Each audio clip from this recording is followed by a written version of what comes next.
8월 27일 수요일입니다. 사도행전 22장 열심에서 사명으로 바울의 핵심 이야기라는 주제로 말씀을 나누겠습니다. 먼저 기도로 시작하십시오. 성경을 1회 3일 개발합니다. 꾸준한 영성을 여는 당신의 인생을 변화시킵니다. 사도행전 22장은 사도 바울이 자신을 죽이려 하는 동족 유대인들 앞에서 자신을 변호하는 장면입니다. 그러나 이 변호는 법적인 해명을 넘어섭니다. 이것은 그의 인생을 송두리째 바꾼 한 사건에 대한 뜨거운 간증이며 복음의 타당성을 증명하는 선포였습니다. 첫 번째, 나는 여러분과 같은 사람이었습니다. 1절입니다. 부형들아, 내가 지금 여러분 앞에서 변명하는 말을 들으라. 바울은 자신을 때리고 죽이려 했던 사람들을 향해 부형들아, 즉 아버지와 형제들이라고 부릅니다.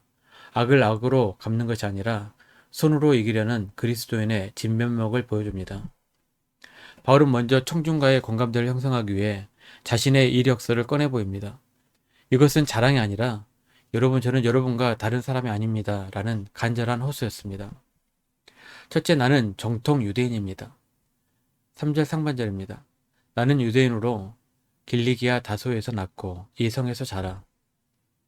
바울은 비록 이방 땅 다소에서 태어났지만 신앙 교육의 중심지인 바로 이곳 예루살렘에서 유학하며 자랐다고 말합니다. 그는 뿌리 깊은 유대인의 정체성을 가졌음을 분명히 합니다. 둘째, 최고의 교육을 받았습니다. 3절 중반절입니다.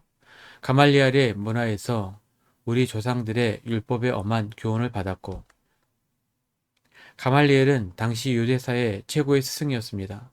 그에게서 율법을 배웠다는 것은 바울이 율법에 대해 누구보다 정통한 전문가였음을 의미합니다. 셋째, 누구보다 뜨거운 열심을 가졌습니다. 바울은 여기서 자신의 가장 부끄럽고 아픈 과거를 정직하게 고백합니다.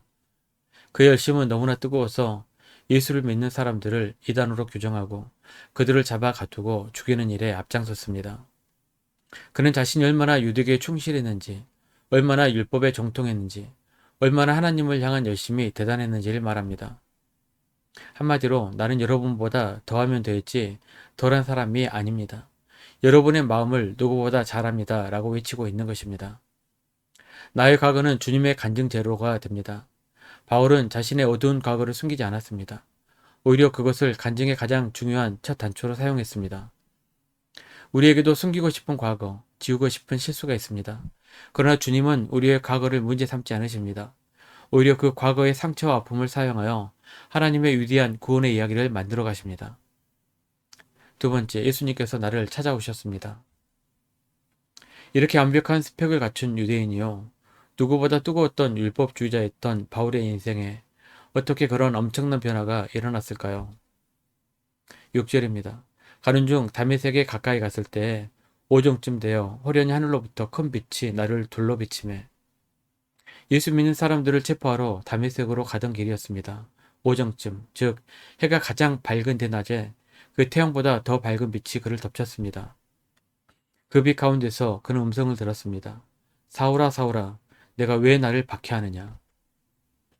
이 충격적인 사건으로 바울은 눈이 멉니다. 가장 똑똑하고 모든 것을 자기 눈으로 보고 판단하던 그가 이제는 아무것도 볼 수 없게 되어 다른 사람의 손에 이끌려 다메섹으로 들어갑니다. 12절입니다.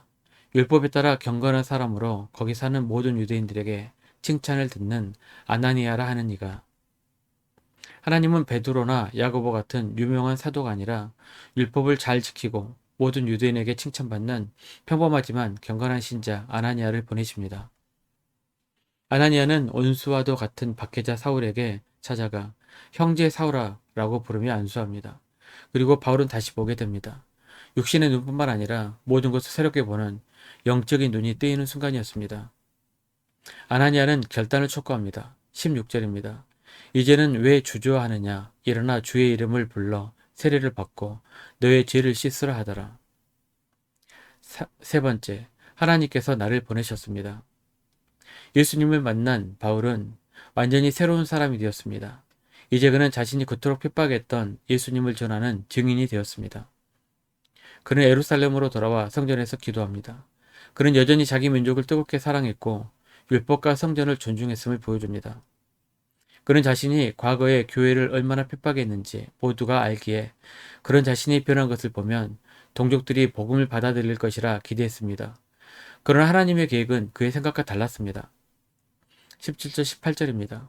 후에 내가 예루살렘으로 돌아와서 성전에서 기도할 때 황홀한 중에 봄에 주께서 내게 말씀하시되 속히 예루살렘에서 나가라. 그들은 내가 내게 대하여 증언하는 말을 듣지 아니하리라 하시거늘. 바울의 관심은 동족 유대인에게 있었지만 하나님의 시선은 멀리 있는 이방인을 향하고 있었습니다. 하나님은 바울을 유대인을 위한 사도가 아니라 온 세상을 위한 이방인의 사도로 부르셨습니다. 22절입니다. 이 말한 것까지 그들이 듣다가 소리질러 이르되 이러한 자는 세상에서 없애버리자 살려둘 자가 아니라 하여 바울이 하나님으로부터 이방인에게 보냄받았다는 말을 하자 유대인 군중은 극도로 분노하며 옷을 벗어던지고 먼지를 날리며 그를 죽이라고 소리칩니다. 이 소동의 원인을 알지 못했던 로마 총부장은 바울을 채찍질해서 자백을 받아내려 합니다. 당시 로마 군인에게 채찍질은 고문과 같은 신문 방식이었습니다. 바로 그 순간 바울은 자신이 로마 시민임을 밝힙니다. 로마 시민을 재판 없이 결박하거나 채찍질하는 것은 불법이었기 때문에 이는 매우 중요한 순간이었습니다. 바울은 복음 안에서 자유롭기에 동족에게 다가갈 때는 유대인으로서 자신을 낮추고 자신의 생명과 사명을 지켜야 할 때는 로마 시민권으로서 권리를 당당하게 사용하는 지혜와 유연함을 보여줍니다. 바울이 태어날 때부터 로마 시민이었다는 사실에 천부장은 크게 놀라고 두려워하며 즉시 결박을 풀어줍니다. 결국 천부장은 바울을 정식으로 신문하기 위해 유대 공회 사내들인 앞에 세우게 되는데 이는 바울이 유대 최고 지도자들 앞에서 복음을 변호할 또 다른 기회를 얻게 되는 계기가 됩니다. 말씀 요약 및 적용입니다. 첫 번째, 하나님께서 나를 부르신 순간을 기억하며 즉시 순종하며 살겠습니다. 두 번째, 어떠한 편견도 없이 모든 사람에게 복음을 전하는 증인의 삶을 살겠습니다.